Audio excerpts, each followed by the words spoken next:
Hey, what's up, everybody? This is Patrick Soukup and Chris Murphy with Fort Collins Fellows, and today we are joined by a very special guest, CEO and President Ann Hutchison of the Chamber here in Fort Collins. We are a small community, but growing very quickly, and with that comes new businesses, new growth, new opportunity, lots of new people that are coming and going to be molding what the future of Fort Collins looks like. And the Chamber is an area where people can come in and get a part of this community of like-minded individuals or people with different mindsets, value, leverage each other, leverage each other's skills, knowledge, and background. And Fort Collins has grown a bunch. My family members have been a part of it over the years. I personally am not a member, so Ann might have to have a conversation with me. I will say I'm a member, but I'm not a very active member, so I apologize, Ann. But it's something to where Fort Collins is very grateful to have such a strong, thriving chamber. And Ann, appreciate you joining us today. We look forward to this conversation, and hopefully people that are watching can get a lot of value, information, and insight into what we're doing here in this great community. Absolutely. I'm thrilled to be joining you, and I'm really looking forward to the conversation. That's great. So, full disclosure, and Patrick and I were laughing before we jumped on here. And I was like, I got to be honest with you. I was researching what a chamber is. I was like, oh man, I'm a little embarrassed, but definitely went down that rabbit hole and learned quite a bit. And why don't you just start out with, telling us a little bit about yourself? I saw you're a UNC grad out in Greeley, go Bears. So I went there as well, but just give our listeners and viewers a history of kind of how you came about, how you got involved with the chamber. And we'd love to hear that. You bet. So to set a little bit of context for your listeners, a Chamber of Commerce is really an association that provides a voice for business. So our membership of 1,100 people is made up of different businesses from throughout Northern Colorado. And that includes not-for-profit businesses, that includes educational businesses, that also includes very private businesses. And we serve as a hub for those folks to come together to share their perspectives on the business world, but as well to then put us in a seat where we're standing up and we're a voice for them, whether that's at city council, if that's at the county commissioners, if that's at the state house, really making sure that policymakers understand the impact new decisions on business, because we believe that business builds community. And without a thriving business community, it's very difficult to have all of those amazing amenities that make a community special. That's all driven by the success of the business community. So we're very honored to be in that seat, to be able to be a collaborator, to be a convener, and to provide opportunities for businesses to connect with each other and be very successful. As far as myself goes, I'm a Fort Collins native. I was born here in Fort Collins. I grew up on the eastern plains of Colorado. I consider Brush, Colorado to be my hometown. I am a true-hearted brush beet digger. And then, as Chris noted, I went to the University of Northern Colorado in Greeley, and I'm very pleased that I'm also a bear. I've got some family out there in Haxton, the old Haxton Bulldogs. Oh, you betcha, you betcha. All of us Eastern Plainsers have to come together and celebrate. But I left Colorado after college. I was in Southwest Kansas for a number of years. I worked for Kansas State University as an extension agent. So I was working with 4-Hers and their families in learning more about life, animals, leadership, you name it. We took it on. And then I worked for an accounting firm as their marketing coordinator for a number of years. I then had the opportunity to come back to Colorado, and that shockingly was 19 years ago that I came back to Colorado. I started at the chamber as a policy committee coordinator. Be very honest, it's a very made up term, but I was a herder of cats. That was the experience that I had brought to the table. And so I was working with various chamber members on policy issues in order to convene and make sure that our voice was being heard here in Fort Collins. additionally, then I ran our leadership programs here for the chamber. So Leadership Fort Collins, as well as Leadership Northern Colorado. Again, I brought to the table a vast experience of managing leadership programs. So served as policy committee coordinator for about 2 years. And then our former CEO promoted me to executive vice president. That then grew my job to be really everything happening at the chamber except for membership sales. And even then, you do a little membership sales on the side. And I had the tremendous opportunity then on January 1st to move into the seat of president and CEO here at the chamber. So I've been in that seat for almost 14 months and have just been thrilled to be able to be, again, a voice for business, a convener, building relationships and helping our larger community really understand how valuable business is to our success.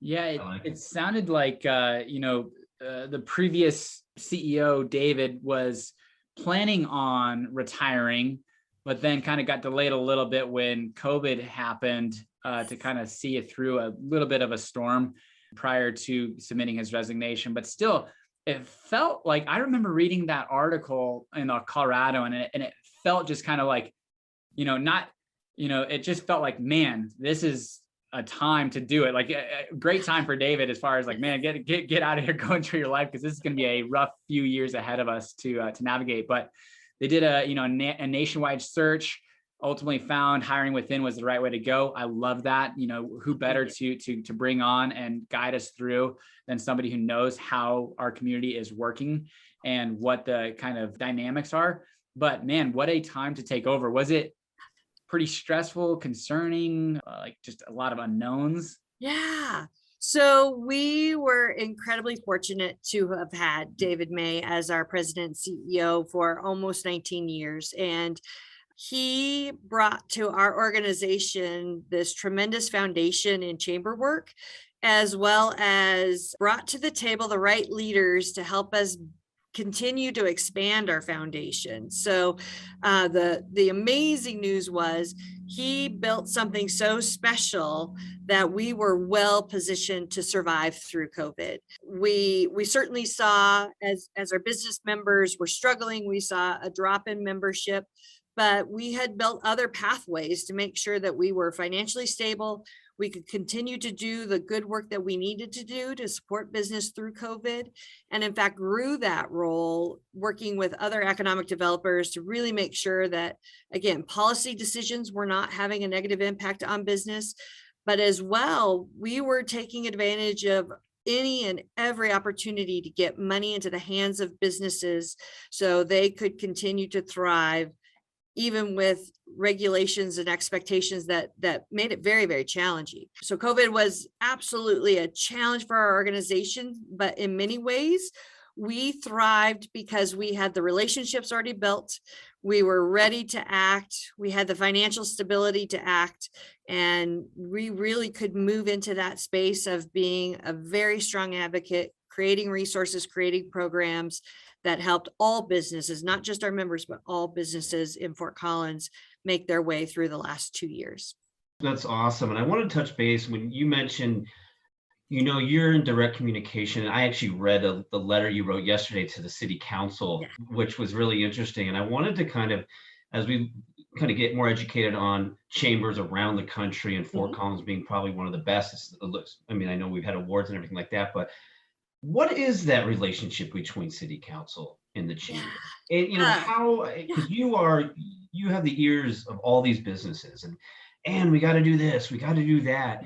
And do you reach out to city council and like, and we got you, don't worry about it, we're doing our own thing? Like, can you explain what that relationship is really like? You bet. So again, as an organization, we spend a lot of time listening to business and really understanding their pain points. At the same time, we've grown here at the Fort Collins Chamber our space relative to advocacy. So we have a staff member that sits in every single city council meeting, listening and paying attention to what direction that council is giving and what the impact is going to be on business. We know that business people don't have time to sit in a 6-hour meeting every Tuesday night or to decipher what's happening in a government meeting every Tuesday night. We take on that responsibility. We take on that role. We then become the translator to help business understand what council's doing. But we also then dive in deep on issues that are going to have a very direct impact on business and work our way through that system of creation with city staff and with city council. We show up at the public meetings. We're having one-on-one conversations with staff members to understand concepts and ideas that they're wanting to bring because council's requested it.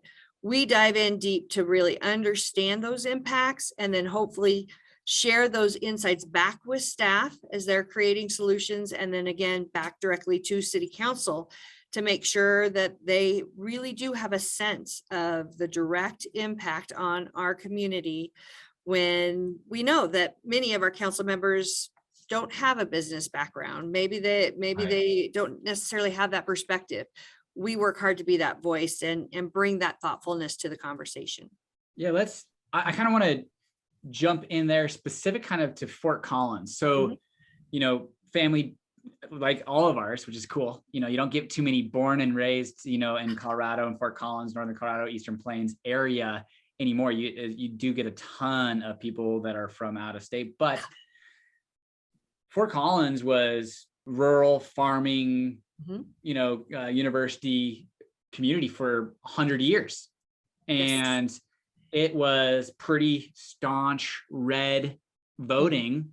And over the last 20 years, so you're 19 years at the chamber, probably seen a relatively interesting shift, which tends to happen with population growth. A town becomes a city becomes less, more liberal thinking, progressive thinking as you grow. And you could see that Fort Collins, Larimer County turn from red to purple to maybe a little bit more blue, especially over the last 10 years. And so you've probably been in front row seat being in the chamber. How do you think that is currently impacting business in a positive, negative way? Yeah, such a big question there. And you are exactly right, Patrick. I had this question as well, Patrick. I'm going to check it off my note tray here. Focus. But you're exactly right. The demographic of our voting public has absolutely changed over the last 20 years. I was just at Leadership Northern Colorado yesterday, and our session was focused on government. And so we talked a little bit about what does our voting public look like in this 2-county space of Larimer and Weld County that we call Northern Colorado. And when you actually look at those voting profiles right now, 65% of our voting population is not affiliated with a specific party. So they are actually unaffiliated, or many people will call those individuals independents, but nonetheless, they've chosen not to associate with a specific party. And then, the other 2 primary parties here in Northern Colorado are Republicans and Democrats, and they end up with about the same amounts of the population. So, but 2-to-1, unaffiliates have the bigger voice right now in Northern Colorado. And that's certainly something that's happening across the state of Colorado. I really like to believe that business doesn't have a voting party. Ideally, we're advocating for transportation solutions. While they oftentimes become political, I believe that they shouldn't be political.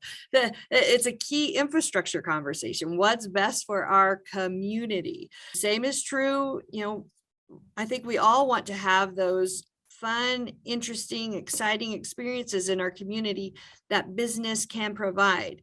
Again, I would rather say that that's not a Republican issue or a Democrat issue. That's a community issue. How do we make sure that the barriers to entry are not so high that people can't turn amazing ideas into amazing experiences? So it is a fascinating space. Lots of things that you think shouldn't be political end up being political. Sure. It's a dance. I think any of us that are in this policy space take on a regular basis, but we're excited to help citizens begin to articulate more specifically how business is a value in their life. And again, maybe take away some of that shading of, is that a progressive idea? Is that a conservative idea? And really get focused on what's the community idea. What are you hearing from business owners? Yeah. Post pandemic, what are they telling you? Yeah. What are their concerns? Yeah. Every business conversation that I have starts with, I can't find employees. Or if I can find employees, we're struggling to have them identify with our culture and stick with us. At the same time, I'm also hearing from just about every employer, supply chain is impacting the way that they're able to do business. And that's everything from, my friends at Snack Attack and trying to get the bacon that they really, really like to be able to serve, all the way up to. I love Snack Attack. Right. Yeah. Right by you. I live right down the street. All the way up to my friends at Woodward, who are being challenged to find parts and materials in order for them to continue to create amazing solutions for engine controls. All the way across that, those are the two things that I hear, whether you're a small mom and pop retail front door or your Fortune 500 organization trying to continue to change the world. So, and very difficult to come up with local solutions to those two big problems.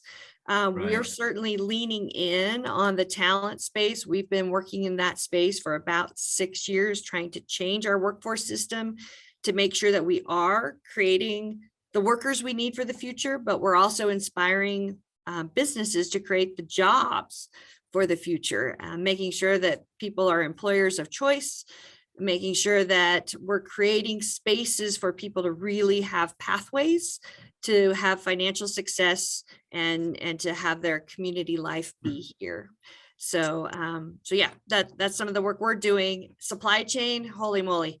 I wish I had a magic answer there. I don't think there are any easy answers. We have the same issue with housing. There's no houses for sale in this town. Exactly. Yeah, absolutely. You're directly impacted by that. If you can't get a window to finish the house, it can't go on the market. If you can't get a radon detection system, it's wild how impactful that's been to all of our economy here in Northern Colorado. When it's, you kind of hinted on talent and keeping, retaining and bringing in talent to this community. And I know it sounds like you're a big Colorado State sports fan. And I've always been so curious why we haven't been just this mecca of sports, because who doesn't want to live in Fort Collins, both on an athlete side and like employee side. And I feel like we are just so gifted with this amazing community right along the foothills, sunshine. It's freezing out today, but that's why I'm wearing my vest. 60 degrees next week. And, so I just am hopeful that, in the future, we do have companies, both startups and growth companies, that want to put roots down here and grow their labor force and provide high paying, good jobs for the people that are here that can then take those and afford to live here in Fort Collins. I'm optimistic, but man, it does feel like, Denver steals a lot of those away. Boulder steals a lot of those away. And it's how do we keep those people here to really double down on Fort Collins, their investment in Fort Collins? Yeah. Over time, we have learned that we're very successful as a community keeping people right out of college. So those several thousand graduates that CSU produces every year, we're pretty successful at keeping them right out of school. But then there's a little bit of the bright lights, big city comes a calling. And well, in my mind, Fort Collins is one of those perfect communities that I can have all the cultural, sporting, outdoor experiences I could possibly want. Shopping opportunities are exactly what I want. I can understand for a 27-year-old that maybe Fort Collins isn't quite all that they really think they need. So then we see them leave for urban areas. Certainly you're correct. Denver comes a calling, Boulder comes a calling, although housing costs in Boulder make that less and less of an opportunity. But nonetheless, we keep them right out of school. We see them leave for bright lights, big city, but then they maybe find that perfect partner and they decide to have kids, and they realize raising a kid in an apartment in downtown Denver doesn't seem quite as much fun as it looked on paper. And then we have that opportunity to attract them back to Northern Colorado, and we've been successful in that space. Great news, or good and mixed news, is COVID saw an actual increase in wages in Northern Colorado. We've long had the challenge of being a discount community. That's been great for employers, that they're not having to pay as much for talent. But certainly when we look at, again, those good jobs, those great opportunities, we would really love to see those salaries be more in line with what Denver's offering. Yeah. Through COVID, we have seen a shrinking of that gap. So we're much more in line on salaries across the board, whether that's an hourly price or an annual salary price. We are much closer to Denver today than we've ever been. And I don't think we'll go backwards. I think business has made that leap. They realize that they're going to have to pay a certain price for a quality employee. And I think that will stay here in Northern Colorado. That will help us keep kids longer, bring families back, and hopefully, again, continue to drive an economy that helps all of us be successful.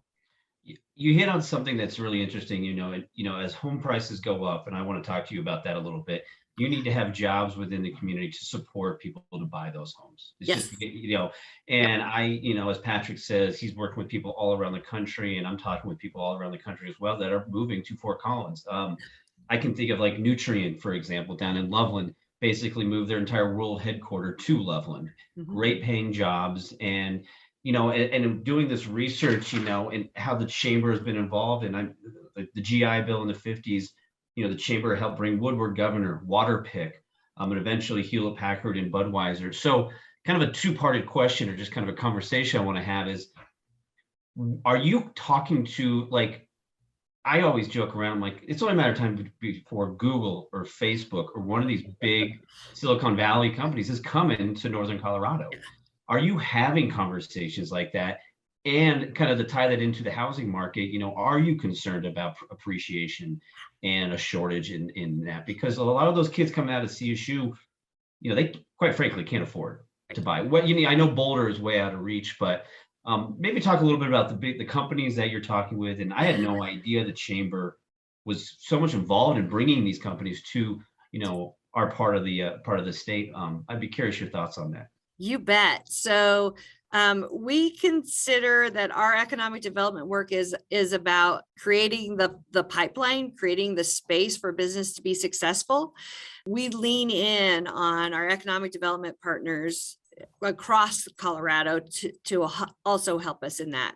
So my belief is Northern Colorado is incredibly well positioned for many of these larger national based companies that are going to look at no longer doing a giant campus in the center of California.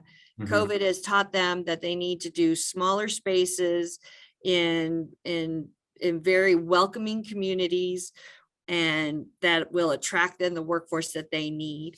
We've done a great job here in Northern Colorado in setting the stage for that to happen here.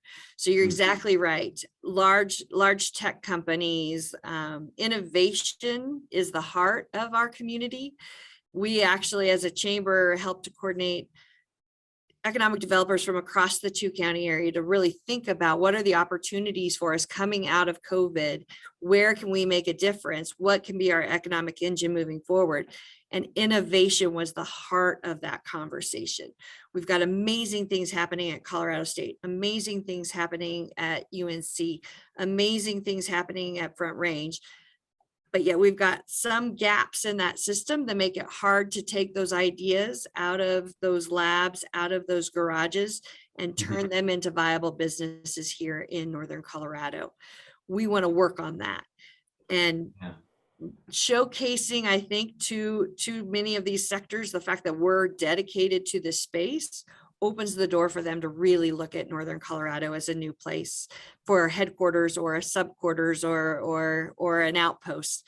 So yes, we're spending a lot of time talking to a lot of companies, but as well, really making sure that we're building the foundation for that success.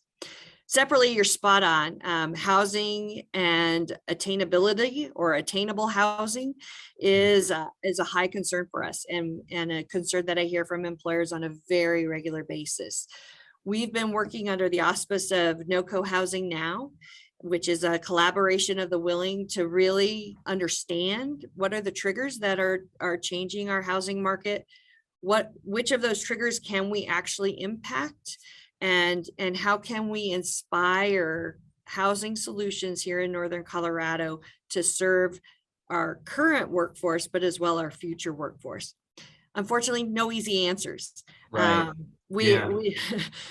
I regularly talk about the fact that North I-25, we knew what that answer was, right?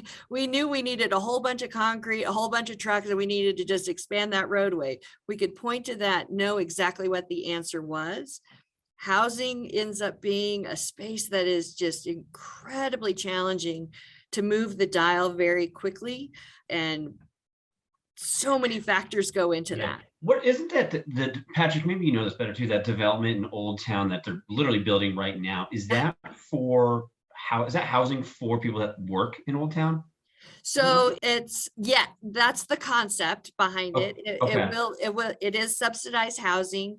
My understanding is actually highly focused on artisans and creatives that otherwise would be very, very challenged to find housing here in Fort Collins. Right by Equinox Brewery, right?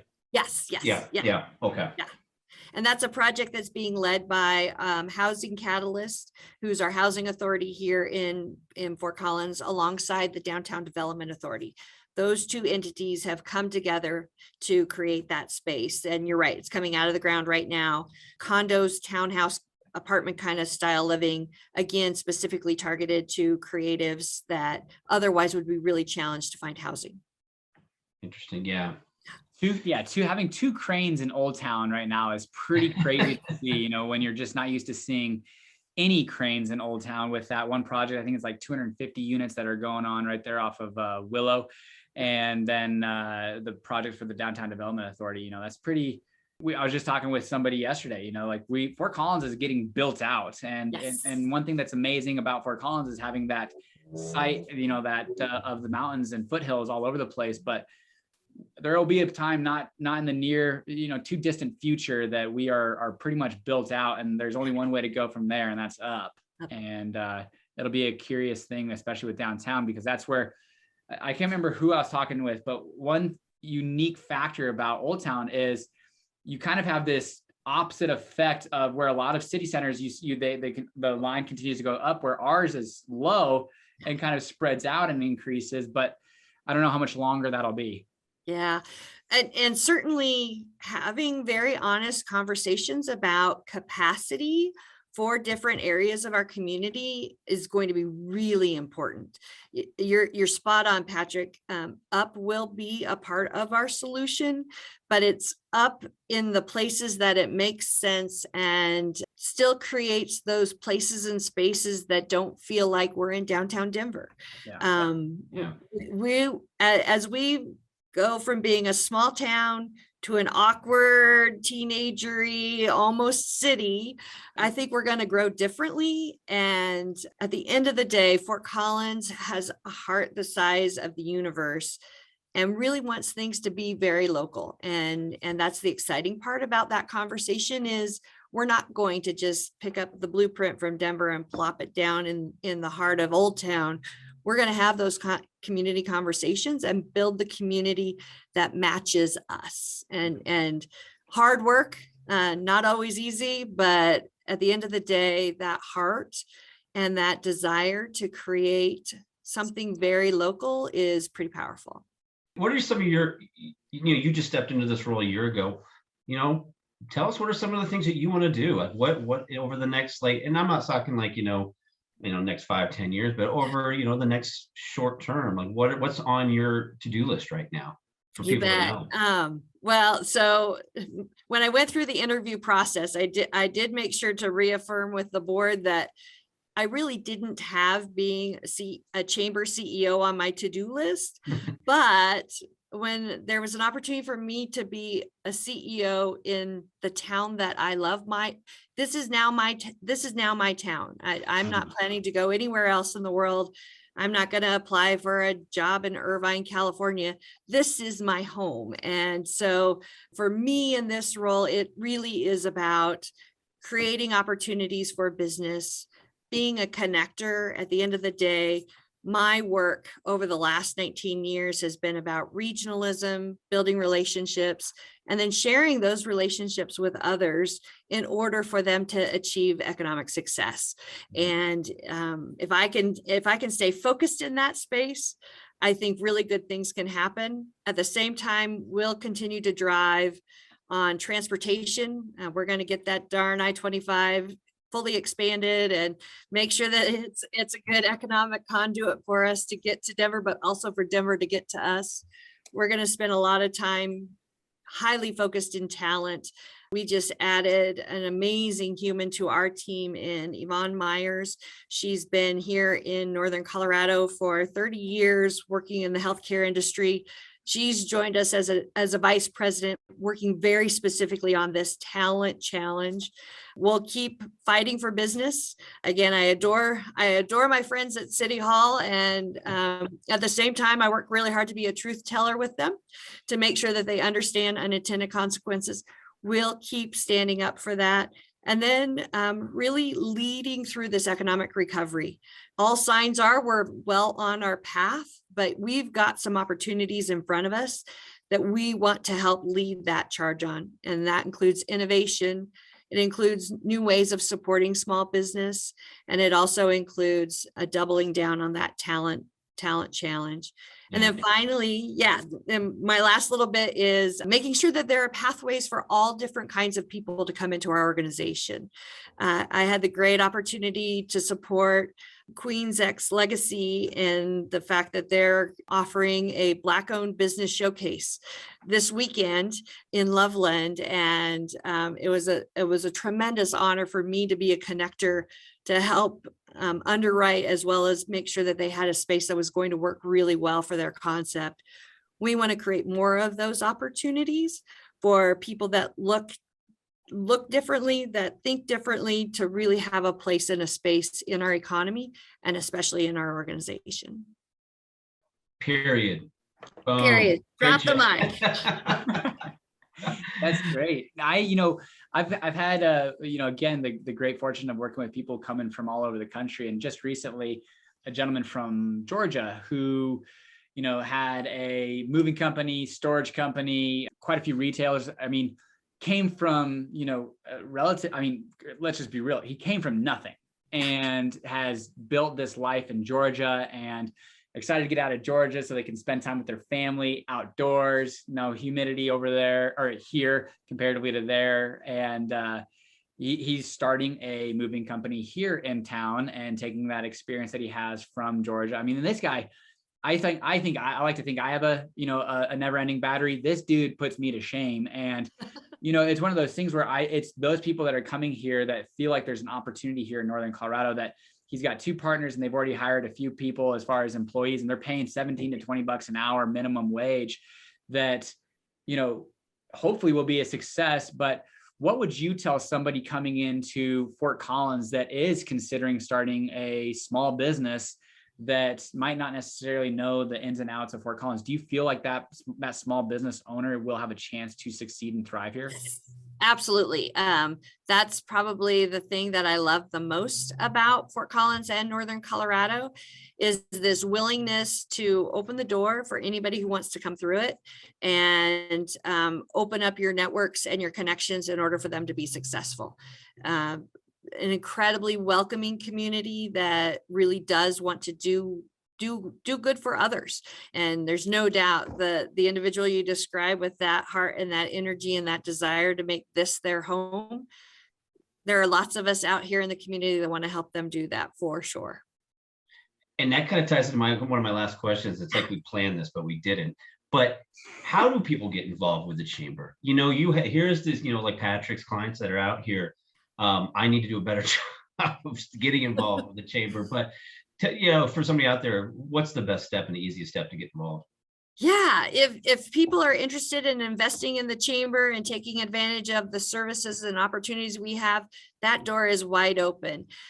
We are fully funded by our members. We don't receive any monies from government at any level, and are an independent organization. And with that membership, then comes that opportunity to take advantage of our 9 signature events that we do every year. Those are deeper dives on conversations, places where you can hear what's happening on the street in a different way.